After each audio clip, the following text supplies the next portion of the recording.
Malan जे आलमी ॾींहं ते जामशोर में तकरीब मुनक़िद कई वई, जंहिंमें मुख़्तलिफ़ सियासी समाजी तंज़ीमुनि जे अॻवाननि शिरकत कई। तकरीब में दरिया जूं मौजूं मरी वञण, डाउन स्ट्रीम में पाणी जो छोड़ न थियण, एशिया जी वॾे में वॾी ढंढ मंछुर में खारे पाणी जे छोड़ सबबि मुहाणनि सां दरपेश मसइलनि ते हुकूमत खे नज़रसानी करण जो मुतालबो कयो वियो।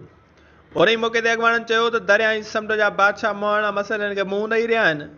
मंछुर ढंढ में मिठे पाणी जो छोड़ करे रिलीफ ॾियण सां गॾोगॾु फिशरीज़ खाते जी नाअहली ते पिणु नोटिस वरितो वञे। मंछर असां चुंगियो पियो आहे, उन में पाणी कोन्हे को, ढंढ ढोर में पाणी कोन्हे। असां गवर्नमेंट खां मुतालबो कयूं था त माण्हुनि खे ढंढ ढोर में मंछर खे आबाद करे पाणी ॾियनि। मां इहो चवणु चाहींदुसि त अॼुकल्ह जेको जीअं असांजी मंसूर ढंढ आहे उन में जेको पाणी खारो आहे उहो छोड़ कयो वियो आहे, हुननि जो रोज़गार जेको आहे सो ख़तमु थी वियो आहे। गुज़ारिश कंदासीं जेको गवर्नमेंट खे, मलाह ग़रीब क़ौम आहे, एक क़दीमी क़ौम आहे, मोड़ मलाह खां वठी दूरियो करे ढंढनि ते ऐं मंछुर ढंढ आहे जीअं किंजो ढंढ आहे, उते जेको हिननि जी तक़रीबन आबादी उते हूंदी आहे, पर अॼुकल्ह उते जेको हिननि जो जेको शिकार जेको मच्छी मारण पखी मारण जेको बंदि कई वई आहे। मंछर में जेके मलाह वेठा आहिनि वीचारा, उन्हनि खे पाणी कोन्हे को, उते अड़ल वाह जो मसइलो आहे। मंछर में पाणी कोन्हे को, मलाहनि खे रोज़गार न आहे जेको मच्छी मारनि। पहिरियां मलाहनि जो रोज़गार हूंदो हुन मच्छी ते, हाणे हुते पाणी न आहे त मच्छी किथां मरे। इन करे हिन वक़्तु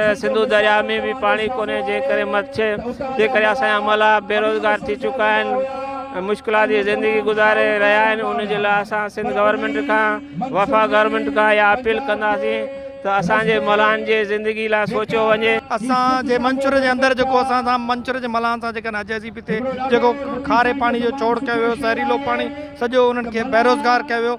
कैमरामैन फिरोज़ बलोच सां गॾु मीर मुर्तज़ा नोहाणी, सिंध टीवी न्यूज़, जामशोरो।